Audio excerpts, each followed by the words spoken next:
Louvado seja o nome do Senhor. Pode sentar, graças a Deus. Aleluia. Bom estar aqui. Oh, amém. É uma bênção. Um aniversário, né? Um tempo de festa. E deixa eu ver o horário aqui. Tem um pessoal, inclusive, que veio de ônibus. Estava falando dos pastores. Tem uma turma que veio de ônibus. Cadê o povo que veio do busão aí? Tem hora para voltar, porque tem que pegar o carro lá no estacionamento. Mas vir de ônibus é bênção. Eu queria ter vindo de ônibus. Eu vi lá no WhatsApp que teve bolo. Andar de ônibus é uma bênção. É uma festa. É uma festa tão boa quanto a própria festa para onde nós estamos vindo. Amém? Glória a Deus. Aleluia. Eu queria, amados, repartir algo da parte do Senhor. Vamos ouvir a palavra de Deus mais uma vez? Abra comigo o livro de Esther, capítulo de número 4. Livro de Esther. Eu tenho algo da parte do Senhor para falar e eu não conversei com o pastor Marcos e ele falou algo aqui que Deus também me deu. Livro de Esther, capítulo 4.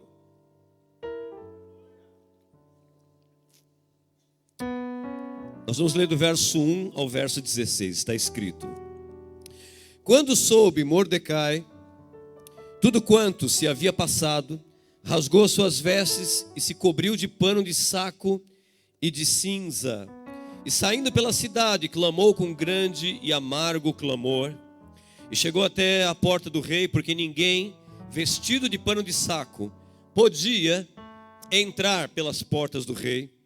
Em todas as províncias aonde chegava a palavra do rei e a sua lei, havia entre os judeus grande luto, com jejum e choro e lamentação. E muitos se deitavam em pano de saco e em cinza.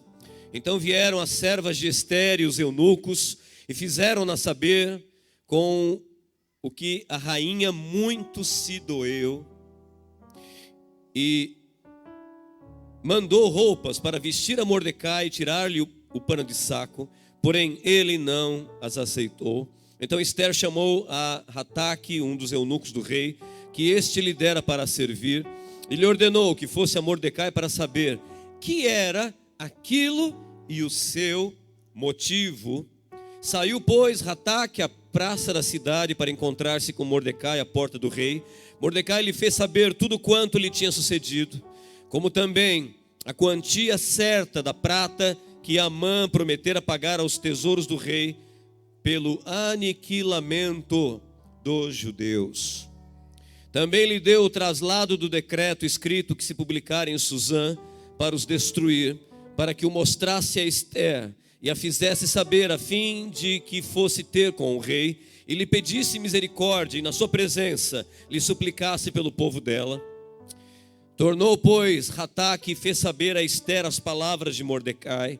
Então respondeu Esther a Hataque e mandou-lhe dizer a Mordecai: todos os servos do rei e o povo das províncias do rei sabem que para qualquer homem ou mulher que, sem ser chamado, entrar no pátio interior para avistar-se com o rei, não há senão uma sentença, a de morte, salvo se o rei estender para ele o cetro de ouro para que viva. E eu, nestes 30 dias, não fui chamada para entrar ao rei.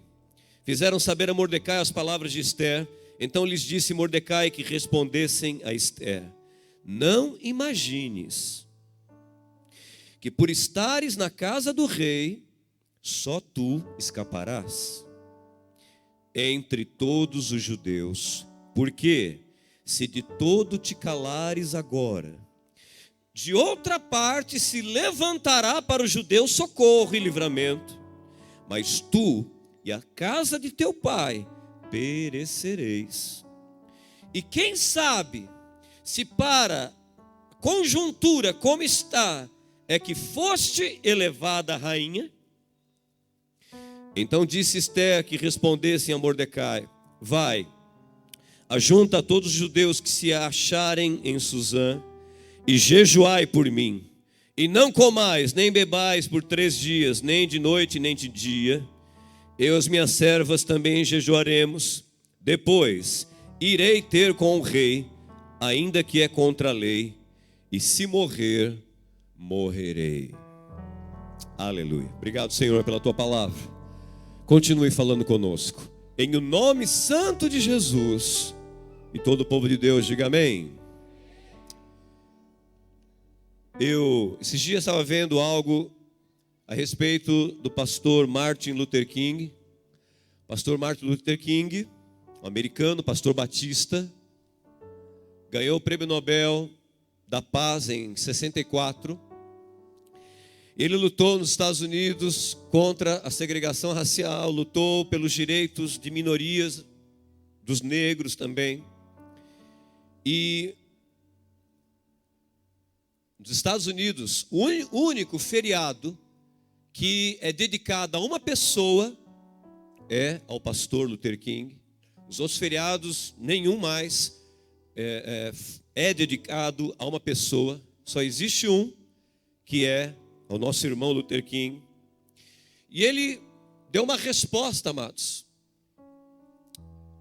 A igreja, a sociedade e a Deus, a respeito da conjuntura, como a gente leu aqui, que ele vivia nos Estados Unidos na época.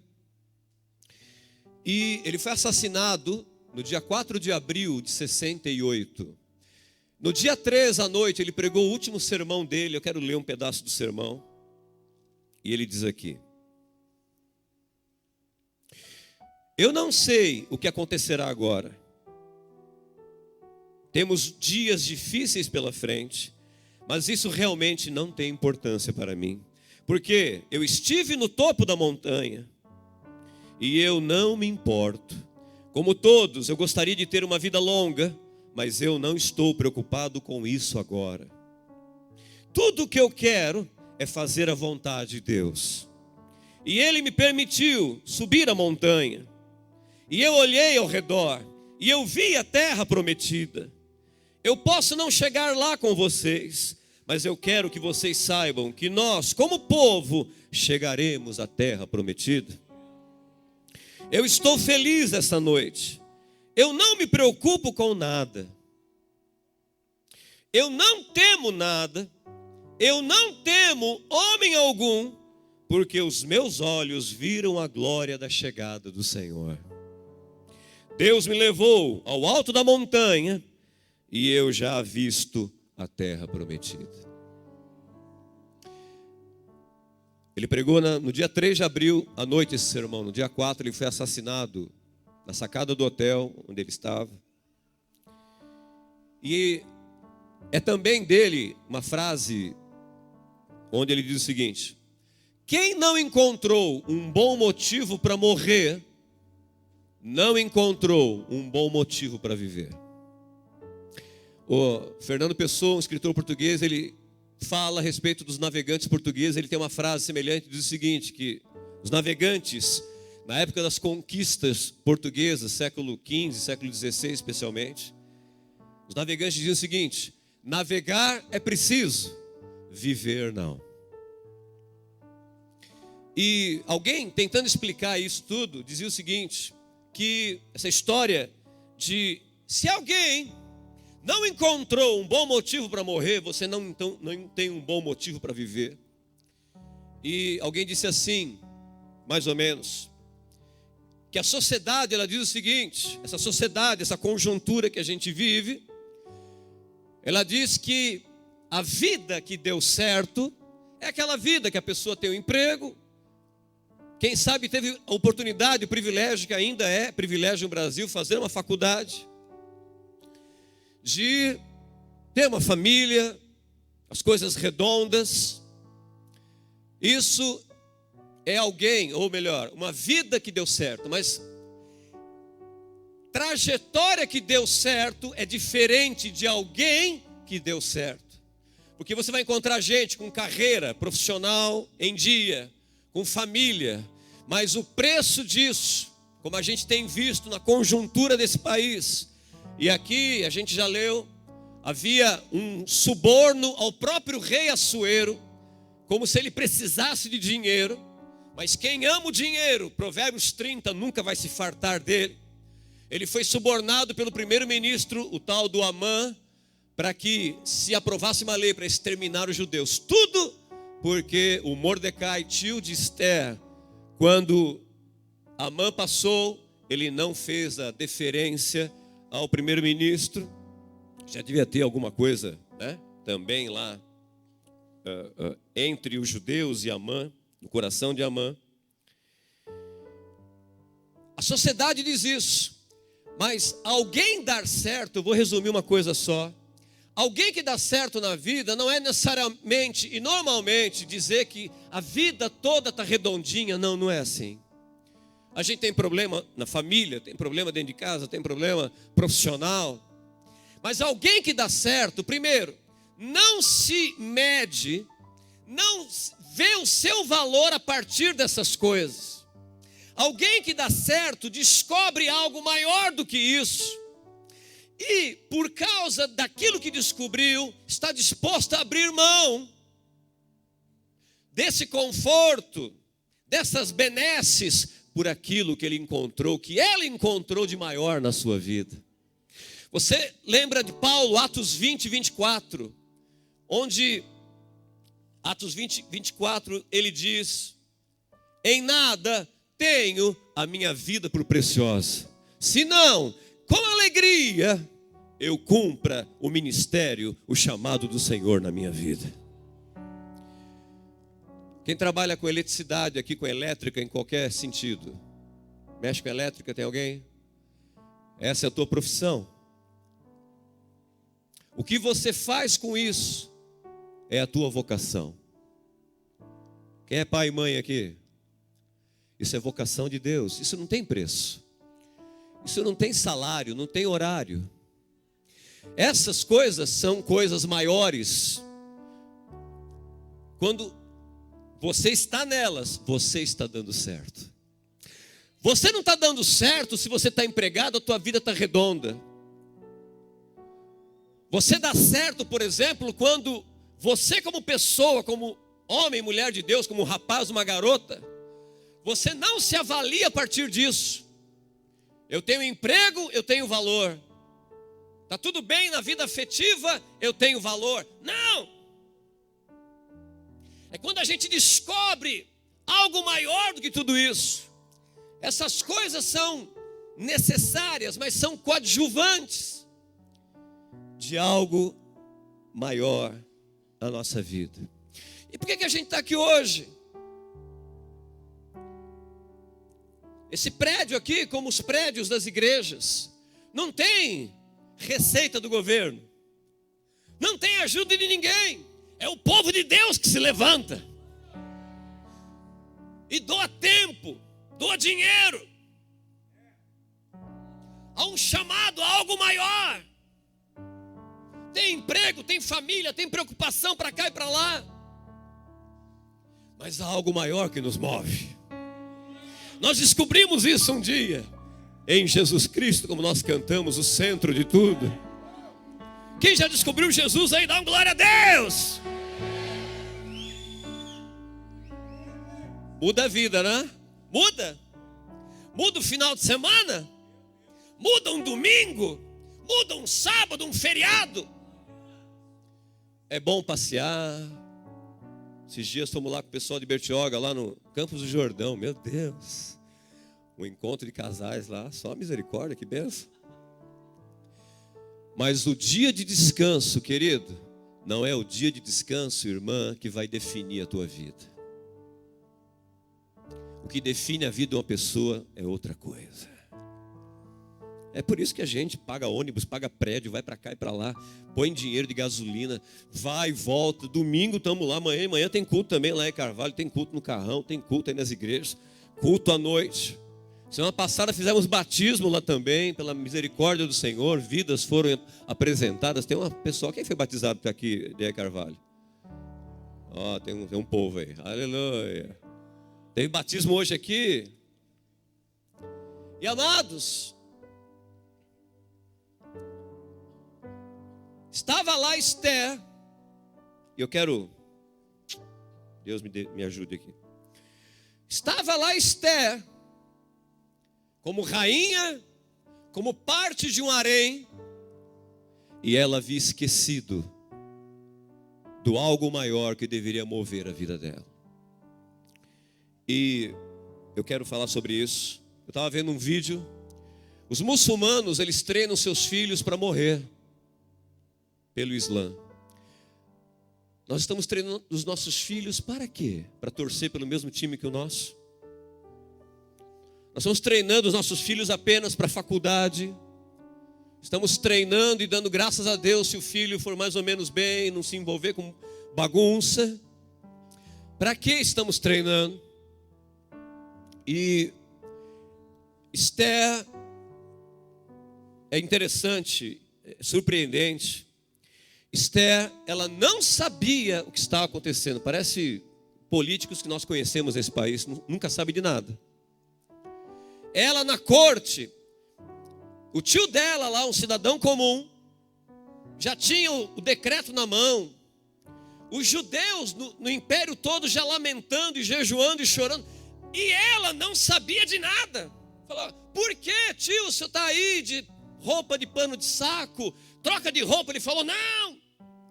E ela manda lá um eunuco, um serviçal, verso 5, para saber o que era aquilo e o seu motivo. Não sabia. E se sabia, ignorava completamente. Eu não sei o que é pior. Sabia que Sodoma e Gomorra, ou melhor, Sodoma, Ezequiel 16:49 diz, Sodoma não foi destruída só pelos pecados, que já seria suficiente, toda a perversão que Deus viu naquela cidade. Mas diz Ezequiel 16:49 que Sodoma era rica e fechou os ouvidos para o pobre. Deus havia dado algo para aquela cidade não foi fiel. Você vai ver em Provérbios isso também. Quem fecha o ouvido para o necessitado, também a sua voz não será ouvida. E você vai entendendo, eu vou chegar a falar de duas coisas aqui. Primeiro, aliás, antes da primeira, eu quero ler uma frase de C.S. Lewis, eu ando lendo alguma coisa do autor lá das Crônicas de Nárnia, ele diz assim: se você enxergar por trás de todas as coisas, me ouça, se você enxergar por trás de tudo, sem exceção, então tudo se torna transparente para você. Mas um mundo completamente transparente é um mundo completamente invisível. Em resumo, ver através de tudo é o mesmo que não ver. Primeira coisa que acontecia com Esther é que as coisas estavam diante dela, a necessidade estava diante dela e ela não enxergava. Sabe o que acontece? Às vezes nós estamos num lugar de corpo presente, talvez hoje você esteja aqui assim. Você está na casa de Deus. Nós estamos em um dia histórico especial, mas eu não enxergo assim. O meu olhar não está aqui. A minha mente e o meu coração não estão aqui. Como um dia um rapaz que perdeu a família, o casamento, confessou que vinha para o culto lá no Carrão, anos atrás, e ficava pensando no jogo do time dele, naquele horário da tarde. As pessoas em nossa volta ficam invisíveis, porque eu estou pensando em outra coisa.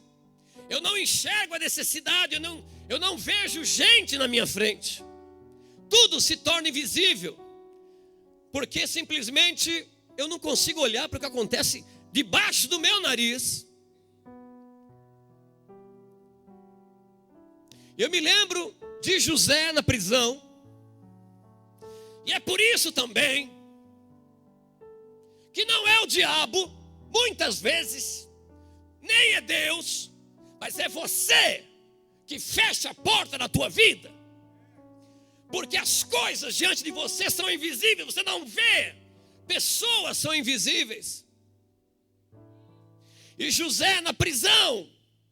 E se você está numa prisão hoje, E se você tem orado a Deus, espere.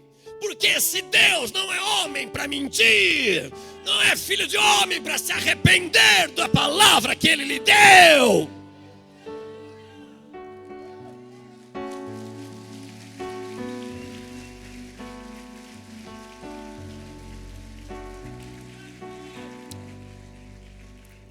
Gênesis 39, José vê o copeiro triste. Ele podia dizer, o padeiro junto, ele fala: os egípcios, eu quero que morra. Estou aqui por causa de um egípcio. Eu quero que se dane. Gênesis 39 diz que José olhou e viu o semblante triste e disse: por que você está triste assim hoje? José podia ser um cidadão que não está só de corpo presente naquela prisão, só pensando no porvir, só pensando naquilo que não tinha, só pensando em outras coisas, porque ali ele não via valor. Eu quero lhe dizer uma coisa, outra coisa que fecha a porta na vida, uma é filha da outra. É você que dá valor para as coisas, querido. Ninguém pode fazer isso por você. Você pode ser ensinado, ensinada, e espero que seja ensinado em casa, porque a lição da vida é mais dura e mais difícil, de ouvir o teu pai e a tua mãe. Mas é você que atribui valor às coisas que estão diante de você. De gente ter valor, do lugar ser difícil, o emprego, já falei, vou falar de novo. O momento, a conjuntura não é boa, e eu esculacho no meu emprego, dou um péssimo testemunho, faço mal feito porque estou desmotivado, desmotivada. E eu quero lhe dizer uma verdade, um princípio. Se há um lugar que talvez você esteja hoje, não é lugar da tua colheita, e se nem sempre será assim, o lugar onde você está de colheita, sempre e sempre será um lugar de semeadura na tua vida. José viu o egípcio triste, lhe perguntou, a gente conhece a história, teve um sonho, José dá a interpretação. Acontece da maneira que José disse, o padeiro enforcado, o copeiro volta para a corte. Quem foi que introduziu José na corte depois? O copeiro. Davi, 1 Samuel 16, 18. O rei Saul endemoniado, e alguém dizendo: precisa trazer um músico para tocar para esse homem. E alguém anônimo diz assim: conheço um filho de Jessé que sabe tocar. Homem valente, varão de guerra. Era varão de guerra sem ter ido, que tivesse ido para guerra nenhuma. Gente guerreira. E gente guerreira com 3, 4 ovelhas, mas é gente guerreira. Dá valor para aquilo que tem. Vê valor na sua casa, vê valor na saúde que Deus lhe deu. Vê valor no momento. Eu sempre lembro de uma história de uma mulher que ela via tudo com o lado positivo. Tudo ela via alguma coisa boa. Estava atravessando a rua, tinha a carcaça de um cachorro. Aí todo mundo assim: que horrível. A mulher passou, olhou: mas os dentes são bonitos. Felicidade, vou falar de novo. Felicidade, essa árvore frondosa, existe sim. Sabe quem falou isso? Vicente de Carvalho, viu? Cadê o povo de Vicente de Carvalho aqui? É o Vicente de Carvalho que falou isso. Felicidade, essa árvore frondosa, existe sim. E existe no lugar onde nós a plantamos. O problema é que quase nunca nós a plantamos no lugar onde estamos. Davi já era conhecido como homem de guerra, sisudo em palavras. O que falava, cumpria. De gentil presença, até porque ele era ruivo também. E finalmente, o Senhor era com ele. 1 Samuel 16, 18. Sabe quem introduziu Davi na corte? O próprio Davi. guardando meia dúzia, sei lá, de ovelha, sendo obediente ao pai dele. Não era um bambambam, a gente estudou esses dias, dos irmãos, mas era gente guerreira. No pouquinho, num cantinho do deserto, ninguém estava vendo ele, não, tinha gente. Aliás, sempre vai ter alguém olhando para você. Sabe o que aconteceu com Esther?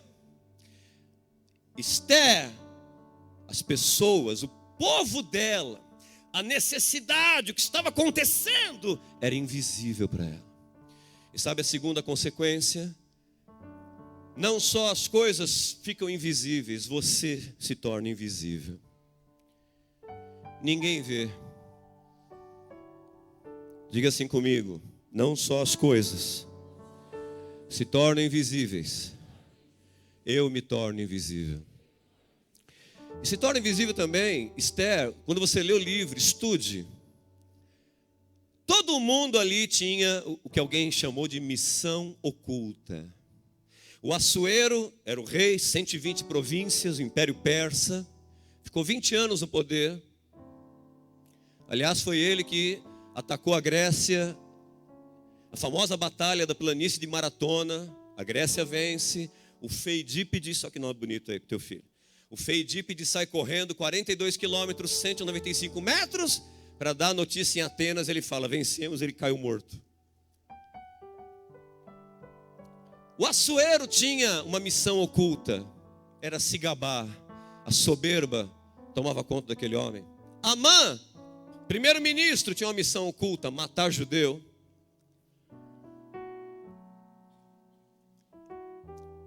E toda vez que há uma missão oculta, eu quero dizer, você tem uma missão oculta, que está tentando tirar você da tua verdadeira missão. Sabe o que vai acontecer? Sempre vai ter gente reforçando. Satanás, ele vai se encarregar também de colocar gente perto de você, que vai reforçar essa missão oculta na tua vida. O Amã, primeiro-ministro, que queria lá, subornou para matar judeu. A mulher dele, Leia, falou: não, faz uma forca bem grande para o Mordecai, para todo mundo ver. Gente reforçando missão demoníaca. O namorado vai reforçar uma péssima missão, talvez. A namorada. Estava todo mundo com missão oculta.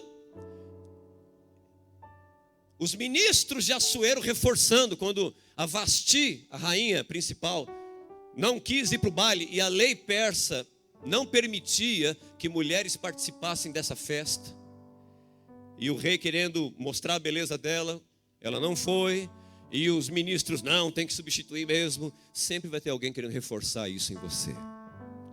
E Esther entrou nisso também. A gente leu. O tio chega lá, manda o recado para ela: você tem que falar com o rei. E o incrível, não sabia, ou se sabia indiferente completamente, o que aconteceu? Ela dá uma desculpa. Queridos, sempre vai ter uma desculpa pronta para você, pode ter certeza. Sempre vai ter uma boa desculpa para você dar. Sempre. E qual foi a boa desculpa dela? Olha como ela fala. Todo mundo, verso 11, todo mundo sabe que não se pode entrar na presença do rei sem ser anunciado ou estar marcado na agenda dele. É pena de morte. Que morram os judeus, mas eu não morra. Que morra o meu povo, mas eu não quero morrer. Faz 30 dias que eu não vou lá me deitar com o rei. Faz 30 dias que ele não me chama. Ela coloca a dificuldade lá. E aí você vê uma pessoa invisível, que não se envolve. Mateus 24, 46. Bem-aventurado é aquele servo. É o pequeno Apocalipse de Mateus, como é chamado esse capítulo 24, 25 em diante. O pequeno Apocalipse. Diz o Senhor: bem-aventurado é aquele servo que quando o seu Senhor voltar, for achado servindo.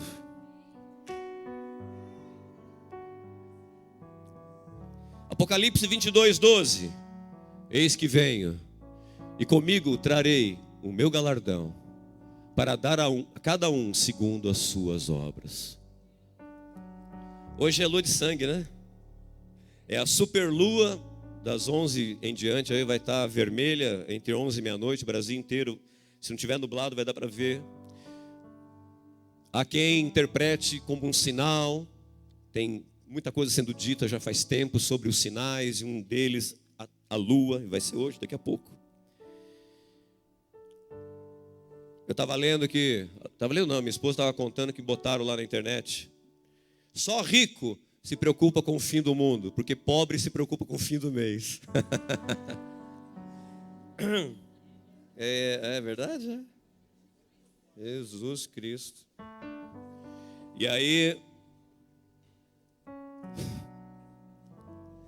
aí o Mordecai falou para ela: não pense, você se omitindo, você vai escapar das consequências da sua omissão.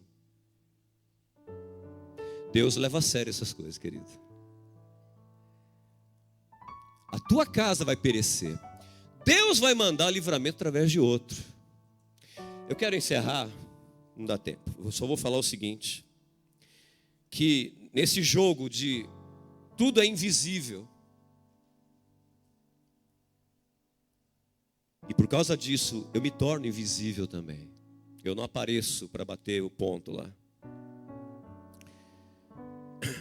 Esther teve Mordecai para chacoalhá-la naquele dia. E quem sabe, nem eu, a palavra de Deus hoje seja esse Mordecai na sua vida.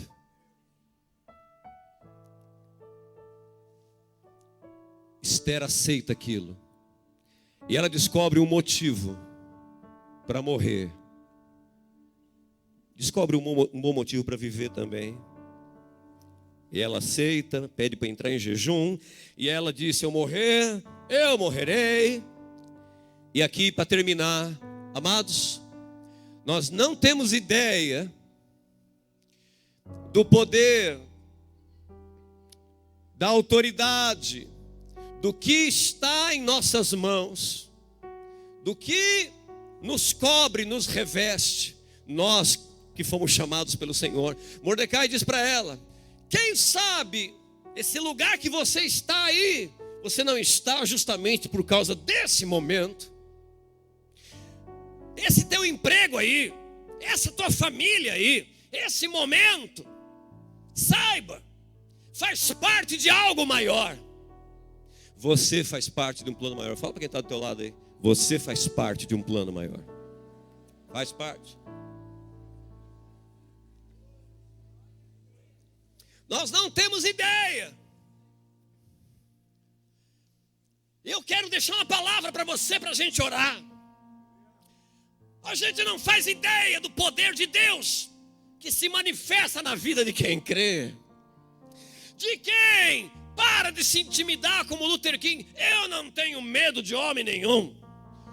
Eu não temo coisa nenhuma, porque os meus olhos já viram a glória do Senhor. Eu temerei, como Neemias disse. Acaso sou homem que foge diante da intimidação? A igreja precisa de gente assim. Como uma irmã chamada Martha Berry, comecinho do século 20, lá na Geórgia, sul dos Estados Unidos, queria fazer uma escola para as crianças, muitas analfabetas, e o sistema escolar no sul, uma tragédia. E ela foi atrás de muita gente para ajudá-la a construir. Ela decidiu não casar, descobriu algo maior. Você tem que descobrir o seu aí. Você ter essa experiência. E ela foi no Henry Ford, fundador da Ford. E chegou lá e contou a história: eu preciso construir um prédio, é assim, assado, ala feminina, ala masculina. O Ford ouviu, multimilionário, deu dinheiro para ela, deu 10 centavos para ela. Isso foi verdade. Entra lá, Martha Berry. E aí ela falou: tá bom. Encarou. Comprou semente, queridos. Quem já ouviu essa história? Lá em Carvalho eu contei essa história. Comprou semente e semeou. A primeira colheita, colheu. Com a primeira colheita, segunda colheita, terceira colheita, na quarta colheita, ela construiu um pedaço do prédio. Foi lá no Ford, falou: seu Ford, aqueles 10 centavos de dólar, está aqui, ó, o prédio. Aquele homem ficou então impressionado, deu $1 milhão para ela. Construiu tudo o que precisava. Aleluia. Glória a Deus. Eu me lembro da história lá do mecânico, o pastor Jeremias contou, né? O mecânico falou: de domingo ficar vendo televisão. Eu sou de Jesus, não dá para ficar aqui plantado na frente da TV. Vou fazer visita em um hospital. Diz que levou o violão, né? Foi tocar lá, entrou na ala infantil, um menino doente, não comia, tal. Orou pela criança. Diz que pegou, foi guspe, né? Foi saliva. Não tem óleo, vai saliva mesmo. Botou saliva no menino, orou. Na segunda-feira ligaram para ele, falou: você que estava aqui, o diretor do hospital, estava aqui fazendo visita ontem. Falou: sou eu, fui eu. O menino levantou da cama, pediu para comer, está sarado, as mães estão pedindo para você voltar aqui. Foi pastor, foi bispo, foi apóstolo, foi diácono, não. Foi alguém que não mais as coisas eram invisíveis diante dele. E ele decidiu não ficar mais invisível também. E Deus usou e Deus honrou a vida daquele homem. Tá vindo para cá. Glória a Deus. Deus seja louvado. Glória a Deus. Aleluia. Oh, Jesus. Tá vindo para cá, vou terminar. Eu ia falar, deixa para lá. Não. Deixa eu falar então onde eu parei. Estava vindo para cá, minha mãe relembrando uma história. Meu pai entrou em sociedade uns bons anos atrás com um cidadão. O cidadão era estelionatário, e até descobri, né? Estelionatário engana muito bem. Ninguém percebia. E ia tirar foto numa festinha, ele cobriu o rosto. Falou: tá tímido. Foram descobrir depois que ele pedia para não falar o nome dele na escola. Os filhos iam para a escola, não fala o nome do pai na escola. Quando ele deu o golpe, meu pai pegou dinheiro, empréstimo consignado, de aposentado, essas coisas. Ganhava 1.200, contava 1.100 para ajudar lá na empresa. Ele chegou um dia lá numa cidade próxima de Ribeirão, tudo fechado. Bateu o desespero, foi atrás do sogro dele. Sogro dele, um senhorzinho já, não sei quantos, 80 anos, andando com dificuldade. Ele deu um golpe no sogro, pegou o dinheiro do sogro e desapareceu. O que vai acontecer agora? Como é que faz? 100 conto por mês, não dá para viver. Aí minha mãe: nós vamos fazer bolo para vender. Bolo e salgado. Aí um filho bota lá, meu irmão, lá na repartição pública, lá salgado, doce, bolo, encomenda. Foram fazer bolo, eu vi isso. Pagaram todo o empréstimo. Sobrou dinheiro. E eu quero te dizer hoje, você não faz ideia do que Deus quer fazer através da sua vida, na tua vida também. Pare de se impressionar com o que as pessoas dizem. Pare de se impressionar com a circunstância. Não se impressione com o diabo desse jeito, não. Guarde essa impressão para a palavra de Deus na tua vida. Guarde essa impressão, essa atitude, essa reação, aquilo que Deus prometeu para você. Deus é com você, querido. O Senhor é com você. Deixa de ser invisível.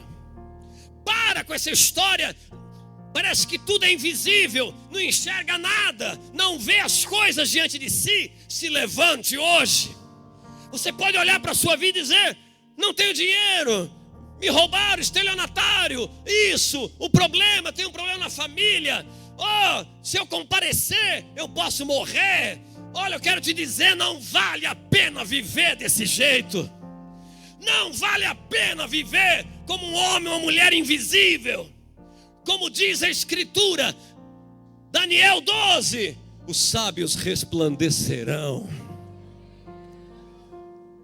Romanos 8:19. A criação geme aguardando a manifestação dos filhos de Deus. Queridos, eu quero orar. Eu ia falar 2 Pedro capítulo 3, verso 12, que a igreja pode apressar a vinda do Senhor. Mateus 24:17. É necessário que o evangelho seja pregado no mundo inteiro. A palavra lá no grego é uma necessidade completa, é de extrema, total. Pregado o evangelho, Jesus vem. E Jesus disse, assim como foi nos dias de Noé, é desse jeito que eu virei. E nos dias de Noé, sabe como é que foi? Uma das coisas, o dilúvio só veio quando a arca foi terminada. Deus estabeleceu uma data para o dilúvio. Sabe qual foi a data do dilúvio? Quando Noé terminou o serviço. E entrou Noé na arca.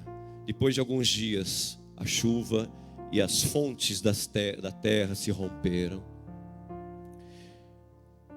A igreja tem um poder na mão que nós não fazemos ideia, de apressar a volta do Senhor. Mas deixa isso para outro dia. Eu quero orar, que a fé no teu coração seja renovada hoje. Que você creia no poder de Deus. Não tenha medo, não se intimide. Descubra isso na sua vida. Um bom motivo para morrer. É disso que você precisa. É isso que vai fazer da sua vida um bom motivo para viver. Vamos ficar em pé, vamos orar.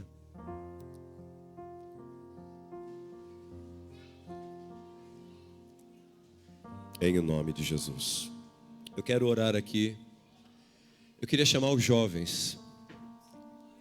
E sem ninguém ser um homem e mulher de incrível fé achar que é jovem assim, né? Os jovens, né? Os adolescentes, os jovens, venha para cá.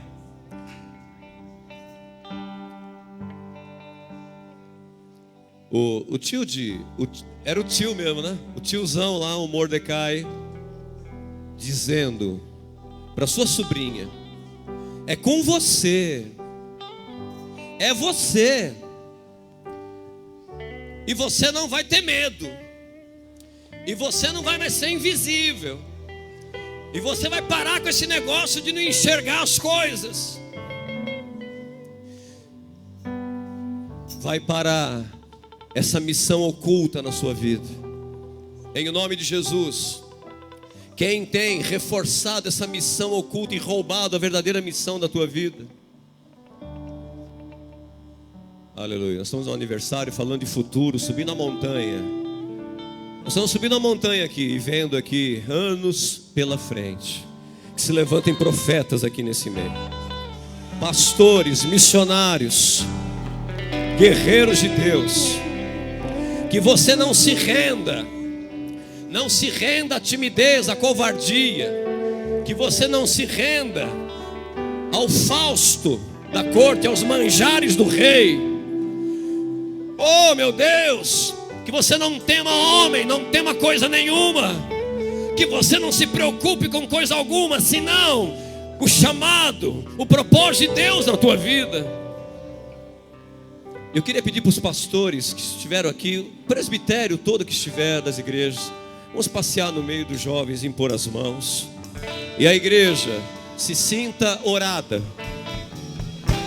E você vai crer.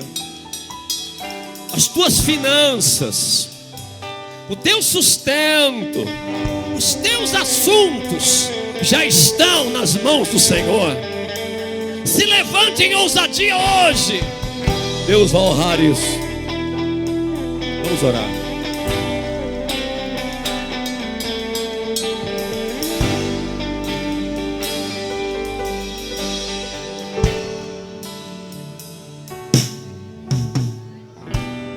Teu Espírito me guia sem fronteiras, faz-me andar pelas barreiras, por onde queres que eu vá. Faz meus pés inabaláveis na jornada, minha fé será firmada na presença do meu Jesus.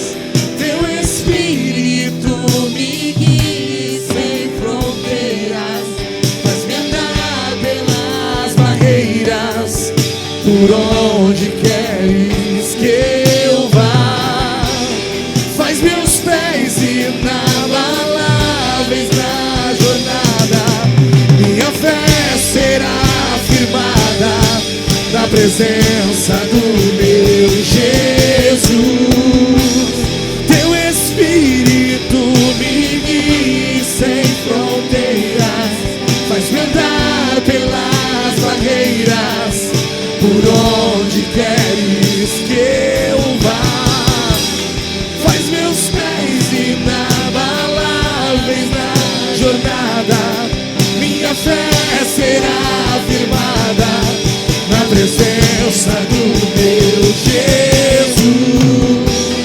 Teu Espírito me guia sem fronteiras, faz-me andar pelas barreiras, por onde queres que eu vá. Faz meus pés inabaláveis na jornada, minha fé será firmada na presença do meu Jesus. Meu Espírito me guia sem fronteiras, faz-me andar pelas barreiras, por onde queres que eu vá. Faz meus pés inabaláveis na jornada, minha fé será firmada na presença do meu Jesus. Teu Espírito me guia sem fronteiras, faz-me andar pelas barreiras, por onde queres que eu vá. Faz meus pés inabaláveis na jornada, minha fé será firmada na presença do meu Jesus.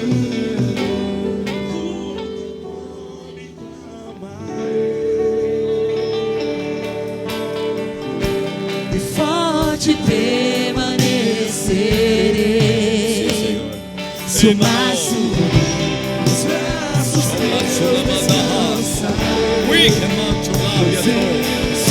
Somanapre como a sua canta rabató. Se plasou na manta camanata que bató.